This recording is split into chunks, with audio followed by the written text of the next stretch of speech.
They laughed right in my face. "Your name isn't in the will." No sympathy, no pause, just cruel laughter echoing around the room. I didn't fight back, I didn't argue. I simply stood up, walked out, and let the door close behind me. Hours later, my phone wouldn't stop buzzing, missed calls stacking by the dozens. And trust me, what came next flipped everything upside down. Before I tell you how it all unraveled, hit like and drop a comment if you've ever been underestimated by your own family. Subscribe, this one's going to hit deep. I grew up in a house where love was conditional, where every compliment came with an asterisk, and every smile depended on whether you were the right child that day. My older brother, Daniel, was the golden one. He was loud charming, the kind of kid who could skip a homework assignment and still have the teachers raving about his potential. My parents adored him. They bragged about him. To neighbors, posted about him online, showered him with gifts. Me, I was the quiet one, the fixer in the background. If something broke in the house, I was the one patching it together with duct tape and patience. If Daniel made a mess, crashed the car, failed a class, borrowed money he never paid back, I was the one smoothing it over, working double shifts, handing over my own savings, just to keep the peace. My parents would sigh and call me responsible, but it wasn't praise. It was expectation. The difference was always clear. When Daniel graduated high school, my parents threw a massive party in the backyard. A rented tent catered food, a brand new car with a bow on top. When I graduated, I got a handshake, a pat on the shoulder, and a store-bought cake with my name misspelled. I told myself it didn't matter that I didn't need the fanfare, but deep down it hurt. It planted a seed. Maybe I really wasn't as important. Years went by, and the favoritism never faded. Family dinners always revolved around Daniel's latest achievements. My attempts at conversation were brushed aside as if I were a guest at my own table. He'd tell the same tired story about some networking event, and they'd listen like it was gospel. If I mentioned my job, my dad would grunt and change the subject. The only person who made me feel different was my father's mother, my grandma. She saw me. She'd slip me little notes in her handwriting. "Don't let them make you small." She'd tell me strength doesn't come from being noticed, it comes from being steady. When she passed, I thought that voice of encouragement was gone forever. But then my dad got sick. Long hospital stays the kind that make you face the reality no one wants to say out loud. During those late nights, I was the one by his bedside. I was the one bringing him water, adjusting the blanket, talking softly when the pain kept him awake. Daniel showed up for 10 minutes at a time, cracking jokes and leaving early for parties. And still, when relatives visited, my parents would beam. Daniel's been such a wonderful support. I sat there invisible, holding the cup of ice chips. When my father finally passed, the house turned somber, but not for long. Whispers about the will began almost immediately. Who would get the house? The business, the savings. Everyone assumed Daniel, of course. My mother even joked once, "Don't expect much, honey, you know how your father felt." She said it with a laugh, like it was obvious, like I should already accept that I wasn't worthy. And still, I clung to hope, because in those quiet hospital nights, my father had gripped my hand and whispered things he never told anyone else. He thanked me. He said he was proud of me. He said he wished he had shown it more. I held on to those words like a lifeline, convincing myself they would translate into something real when the will was read. For once, maybe my name would mean something. For once, maybe I'd be more than the shadow. The day of the will reading came faster than I expected. I dressed carefully, black slacks, a clean button-down, polished shoes. Nothing flashy, nothing loud, just respectful. But when I walked into the lawyer's office, the message was clear. I didn't belong. Daniel and my mother were already there, sitting at the long mahogany table. They had taken the best seats near the head, chatting with two cousins like it was a social event. When I entered, Daniel looked me up and down and smirked. "Oh, you came. Brave of you." My mother didn't even glance up from her phone. The lawyer, a gray-haired man named Mr. Patterson, greeted me politely and pointed me to a chair at the far end of the table. Away from the cluster of family, almost as if I were a guest who had wandered in by accident. I sat quietly, folding my hands, ignoring the snickers I could already hear behind me. The room grew still when Mr. Patterson opened the folder. He began reading my father's will in a slow, measured voice. The house went to Daniel. The business assets, Daniel. The savings account, Daniel. Each line felt like another weight dropped on my chest. I sat straighter, waiting, holding my breath for my name. But it never came.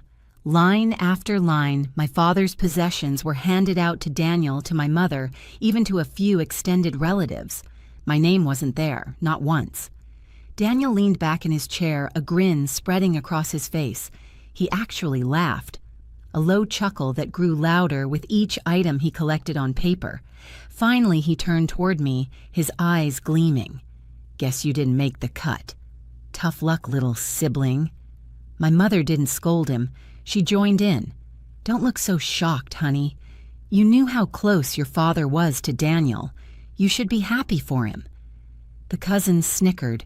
One of them whispered loudly, "Imagine sitting through this with nothing to show." I stared at the polished wood of the table, my throat tight, my hands trembling under the surface. The humiliation burned hotter than fire. This wasn't just about money. It was about being erased. Years of late-night care, years of sacrifice, years of standing by my father's side, and in the end they laughed as if I'd been nothing more than a shadow. I wanted to scream, to throw the folder across the room and demand they recognize me. But something inside me went quiet instead. A strange, sharp silence that cut through their laughter. I stood up slowly, the chair legs scraping against the floor. The sound made them pause for a second. Daniel tilted his head, smirking. "What, you can't handle it?" I didn't answer. I gathered my bag, pushed in the chair, and walked toward the door. My mother's voice followed me, dripping with mock concern. "Don't be dramatic. This isn't the end of the world." But she was wrong. For me, it was the end of something. The end of hoping, of begging, of waiting for them to see me. At the doorway, I turned once, not to them, but to Mr. Patterson. His eyes flickered with something unreadable, like he knew more than he'd said. I held his gaze for a second, then left without a word. The hallway outside was quiet, the kind of quiet that feels heavy in your chest. My phone buzzed once in my pocket, another message, probably some gloating cousin. I didn't check it. I just kept walking, each step echoing against the tile floor. They thought I'd been erased. They thought my name had no place in the story. But as the door clicked shut behind me, one thought burned steady in my mind. If they believe I don't exist in the will, let's see how they handle the truth when it finally surfaces. That night, I sat at my kitchen table with nothing but a lamp glowing faintly in the corner. Their laughter still echoed in my ears, my mother's dismissive tone, Daniel's smirk. I thought the humiliation would crush me, but instead a strange calm took over. I pulled out the old shoebox I'd kept hidden at the back of my closet. Inside were papers, letters my father had written during his illness, bank statements, even copies of legal documents he'd asked me to keep just in case. I'd never fully understood why he gave them to me. Maybe deep down he knew I'd be the one to protect them. As I spread the papers out, one envelope caught my eye. Thick, official-looking, with my father's unmistakable handwriting scrawled across the front, "For Patterson, Codicil." My pulse quickened. I slid the papers out carefully. It was dated only a month before he passed. It was an amendment to his will. My eyes scanned the words, heart pounding louder with every line. The house still Daniel's. The business split with me designated as co-owner, but then came the shock a private account one none of us had known about left entirely to me, and not a small sum enough to change everything. For a moment, I couldn't breathe. He hadn't forgotten me. He hadn't erased me. He'd left me something that mattered, something that proved all those nights by his bedside hadn't been invisible. But why hadn't Patterson read this? Had he missed it? Or had Daniel and my mother somehow misplaced it before today's reading? The thought made my stomach turn. I didn't storm back to confront them. Not yet. Instead, I took the envelope straight to someone I trusted, Ms. Hayes, an attorney I'd worked with once before when sorting out a tenant dispute. She was sharp, meticulous, and most importantly, independent from my family. We met in her downtown office the next morning. I slid the codicil across her desk, my fingers trembling despite the calm expression I tried to wear. She read through it carefully, lips tightening with every page. Finally, she looked up at me. "This is valid," she said firmly. "Properly signed, witnessed, notarized. If it wasn't presented yesterday, someone deliberately kept it hidden. Legally, this supersedes the original in several key areas." I swallowed hard. "So, it's real. They can't take it away." "No," she said, shaking her head. "Not unless you let them. In fact, if we file this with probate court, the entire estate will have to be rebalanced. Daniel and your mother will lose control of the assets they thought they already owned." The words sank in slowly. For the first time in years, I felt something I hadn't allowed myself to feel around my family power. But I didn't rush. I didn't make calls or send angry messages. Instead, I let the silence stretch. I went to work, ate dinner, even watched a movie by myself that night. Meanwhile, I knew chaos was brewing in their house. Sure enough, the texts began to pile up. First from Daniel. "Hey, you didn't leave anything at Patterson's office, did you?" Then from my mother. "We need to talk about some missing paperwork. Call me back." By the second day, the tone shifted from casual to panicked. "The bank won't release the funds without more documents. Do you know anything about this?" I ignored them all. At work, I answered clients' calls smiling as my phone buzzed endlessly in my pocket. At night, I set my phone face down on the counter, letting it vibrate against the wood until it finally fell silent. Each unanswered call was like reclaiming a piece of myself they had stolen over the years. Meanwhile, Ms. Hayes quietly began the legal process. She filed the codicil, notified the court, and sent certified letters to the estate executor. The gears of the system began to turn slow but unstoppable. Daniel had no idea. Neither did my mother. They thought their laughter had been the final word. They thought I had slunk away in shame. But I wasn't erased. I was the one holding the paper that could unravel everything they believed was theirs. And the best part, they wouldn't realize it until it was too late. I sipped my coffee by the window that night, watching the city lights flicker in the distance. Their voices had always been loud, drowning me out. But in my silence, I'd found something louder than any of their words control. By the third day, the tone of their messages had shifted completely. Gone were the smug laughs and casual texts. Now it was pure desperation. Daniel called 10 times in a row, leaving voicemails that jumped from anger to pleading. "Pick up the phone. We can fix this if you just cooperate." Then another. "Look, I might have said some things, but you can't really mean to cut us out. Call me back." My mother's messages were worse, long, guilt-laden paragraphs about family unity and how your father wouldn't want you to be selfish. She sprinkled in threats, too, about lawyers, about dragging me into court, but each threat was undercut by panic. "Please, we can't lose the house. Just talk to us." I didn't answer. Instead, I went about my days as though nothing had changed. I showed up at work on time, had lunch with a coworker, even stopped to buy flowers for myself on the way home. At night, I cooked dinner, slowly savoring the quiet while my phone buzzed like a trapped bee on the counter. Meanwhile, the cracks in their fortress grew wider. A cousin texted me screenshots from the family group chat, Daniel accusing my mother of misplacing documents, my mother accusing Daniel of spending too much too soon. Voices were raised, insults thrown. The golden family image was unraveling in real time. The breaking point came one evening when Daniel showed up outside my apartment. I spotted him from the window, pacing phone pressed to his ear, barking into the receiver. He looked frantic, sweat soaking his collar despite the cool night air. He rang my buzzer over and over, shouting up toward my window. "You can't just ignore us, you need to fix this mess." I didn't move. I sat at my kitchen table with a cup of tea, watching him from behind the curtain. Eventually, the building manager came out and told him to leave. His shouts faded as he stormed off into the night. The power had shifted. For years, I was the one begging for a seat at the table for a shred of recognition. Now they were the ones outside in the cold, pounding on the glass, desperate to be let in. And I wasn't finished. With Ms. Hayes guiding the filings, the court issued a notice the estate was frozen pending review of the codicil. Daniel couldn't touch the accounts. My mother couldn't sell the business shares. Everything they thought was secure had slipped through their fingers, and the harder they tried to grab it, the faster it crumbled. I didn't shout, I didn't gloat. I just stayed silent, letting the weight of my absence crush them in ways my presence never could. For the first time, I wasn't the powerless one. I was the storm they never saw coming. It happened on a Sunday afternoon. I had just finished grocery shopping when a knock rattled my apartment door. Not the polite kind, this was loud, insistent, angry. When I opened it, Daniel and my mother stood there. Daniel's face was red jaw, tight fists, clenching and unclenching.